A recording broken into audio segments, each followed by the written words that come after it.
Cafe right here on Middle Eastern American Television. I'm your host, Sarah Massoud, and today we have two guests from two different organizations for the upcoming telethon, Kristen Segmani and Nancy Mezzi. I want you to both introduce yourselves and your organizations that you're both from each. Go ahead and I'll start with you, Kristen. Sure. My name is Kristen Segmani. I'm with Coach, Chaldean Outreach, and Community Hope, and I'm one of the founders and the president. And Nancy? My name is Nancy Mezzi, and I'm with Ecrc, and that's Eastern Catholic Re-Evangelization Center. I've been with them since the onset. We've just celebrated our 10th anniversary.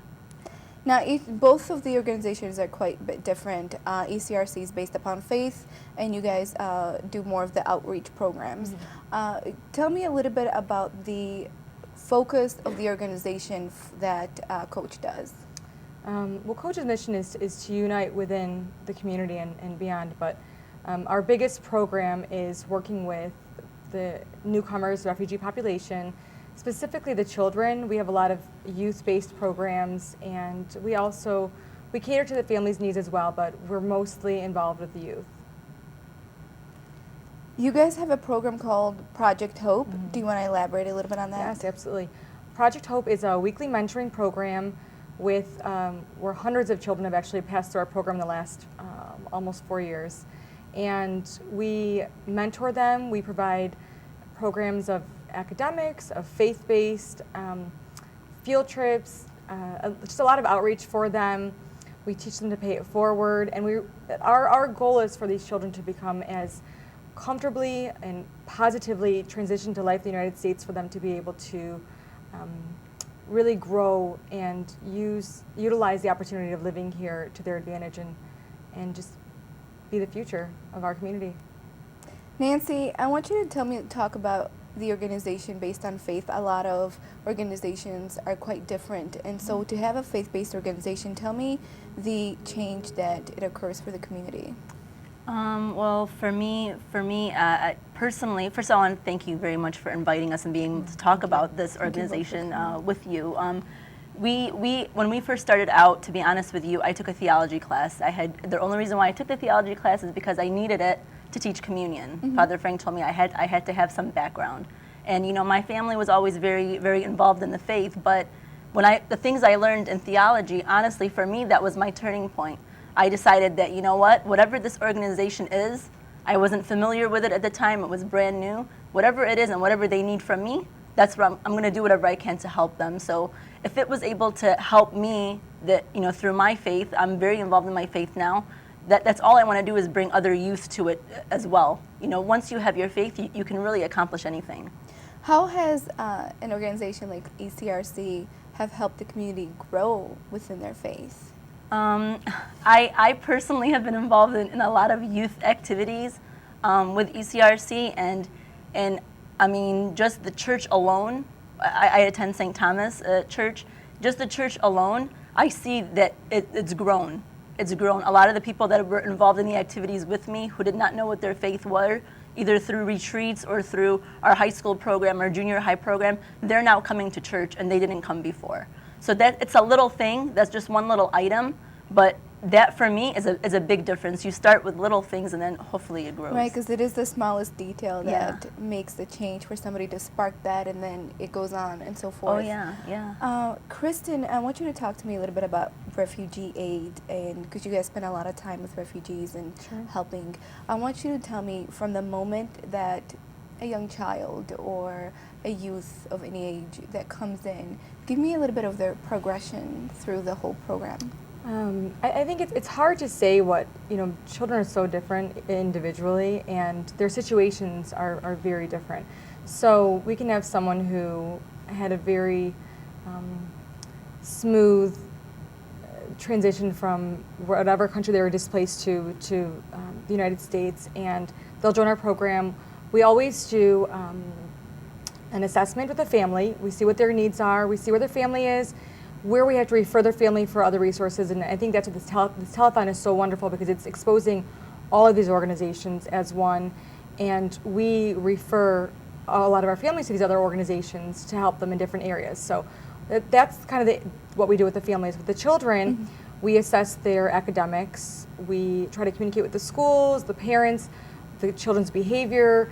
A lot of them come from single-parent homes. Their fathers were kidnapped or tortured, or many of them killed back home. The mothers go through a very serious depression here. They're struggling financially. There's a language barrier. The children go through severe bullying at school because of the way they dress, the way they speak, the way they look, the way they... It's a complete different transition. It is. Because they come here, it's a big change for them, eventually to even adjust. And that's Absolutely. it's a very slow progress. And there's a big challenge with culture shock for them as well. A lot of times the boys want to, they look at these television shows or music videos and they want to behave just like these people. And the girls, same thing with the television shows or the magazines, or the way media portrays people, makes it seem like that's what's realistic for them and that's how they have to behave, and that's not realistic. Our goal is to kind of implement realistic goals and expectations for them and really see them succeed, go to college, get a degree, be a professional, believe in themselves, know that they're capable of doing anything and they don't have to fall prey to the pressures of society. Sure. Right. Now, when you both watch the news, and obviously you guys get to see what's going on overseas, luckily you guys can help those that are here in the community. However, there are a lot of those that, do you ever feel when you watch something like, gosh, I wish we were as large to just pick him up and bring him here, or us to go there? What do you feel like, how do you feel personally when you watch something on television like what is going on in Syria and overseas? Nancy, how do you feel? I've always felt that I've had a calling to go into mission work. I haven't done it because it's quite difficult to just leave your family and go, but there has never been for me a need to go and help anywhere than it is back home.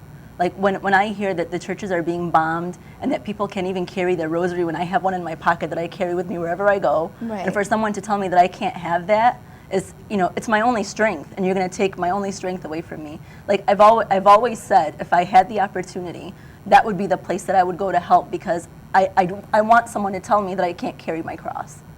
Now, what does that mean for you to carry something so sentimental, even in your pocket? What does that mean for you?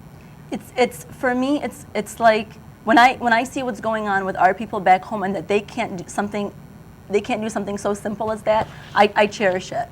I do. I cherish it. I don't care if I'm going out to dinner with friends. I'll do the sign of the cross, and do the prayer before meals. I can't help it. And every time I do that, I think about those that are in public that can't do it. That they don't have the freedom. They don't have the freedom to do it. Of doing something simple, or carrying something simple as that, which is actually not simple at all. Yeah. But it's just that smallest little detail. Kristen, I want you to kind of share your feelings about these situations that you get to see on TV, and you being a president of coach of the organization, and knowing that you have internally this just start this organization. Obviously, I'm sure you want to just reach out. How do you feel? It's a struggle. It's a struggle to sit back and to watch and to not have control. I mean, when you have a smaller organization here locally, you have control. You have control over what you can do, how you can, even if it's a little bit of change, you know that you are a part of that change. And when you have to watch it and witness it, and a lot of the kids in our program, they'll say, oh, that was the church I got baptized at. That was the church I took my communion at. That was that store that just got bombed. That was my family's, or we used to go there every Sunday or whatever. It pains us, and it's a privilege to be in America, but it's a challenge to look at our country and to look at our people and to see them go through something so horrific and so tragic, and to be here and not do anything about it. And like Nancy, I've always felt this desire to do mission work, and recently I'm also a member of the Ecrc. I think if it wasn't for the Ecrc, Coach wouldn't exist, because if we didn't have our faith, we wouldn't even feel the desire, the strong desire to help others. But someone at the Ecrc told me recently, I said, I really want to do mission work. I really want to go back home. I really want to go to these refugee camps that our people are in and help them in some way. And she said, you're doing mission work here. You don't have to go, overseas and help people, because if you if you're helping them here, that's mission work, it's missionary work, and kind of put things into perspective. And it's like I physically still want to go there, but at the same time, at least I understand what my role is here, and I know what I need to do here to help these people. If you did have a chance to go overseas, since you have such a strong strive for it, what is that you want to do? What would you do? I think I would want to work with the children there. I think that they're so delicate and they're so easily influenced and they're so impressionable, and to give them hope and to tell them, this is temporary and it's going to be okay, and to always to remind them to trust in God and to never lose faith, because whether they're there or here or in the in-between stages, God is always with them, and to tell them to keep their faith. You guys are both very big on faith, but Nancy, I want you to go ahead and elaborate a little bit about what it is to live with faith. Well, I have to tell you, first of all, ECRC could not have done anything that we've done in the past 10 years if it wasn't for our bishop. Bishop Ibrahim has supported us from day one, and thank God for that, because he's been helping us throughout a lot of things.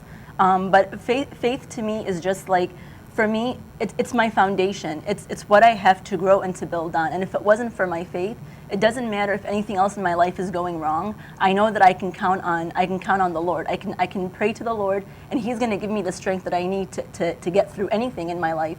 And even with the refugees, if they, when they're coming to this country, faith was big for them back home.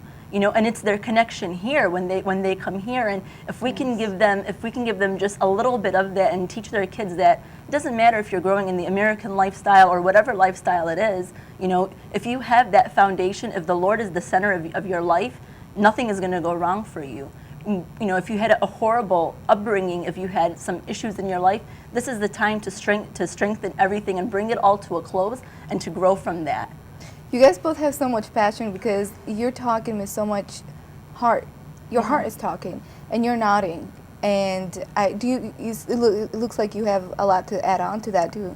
I met her through ECRC. Yeah, so it's really nice to be sitting with her right now. Okay. And it's absolutely true. I mean, we talk to our kids about it all the time in our program, and the parents too. And it's a gift for them to be able to pray in this country, and they're reminded of that. They remind us of that, that when they go to school and they're ridiculed for who they are or how they're dressed or whatever, if it wasn't for their faith, they wouldn't be able to get through that day.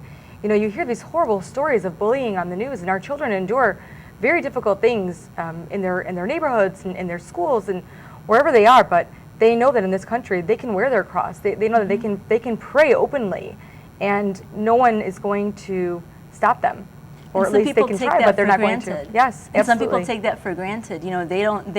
They see us. We're older, we're modern. We dress the way that we're supposed to dress in America. We have style, we have this, we have that. And when they see us actually praying or speaking the way we speak, they said, "Wow, look at that person.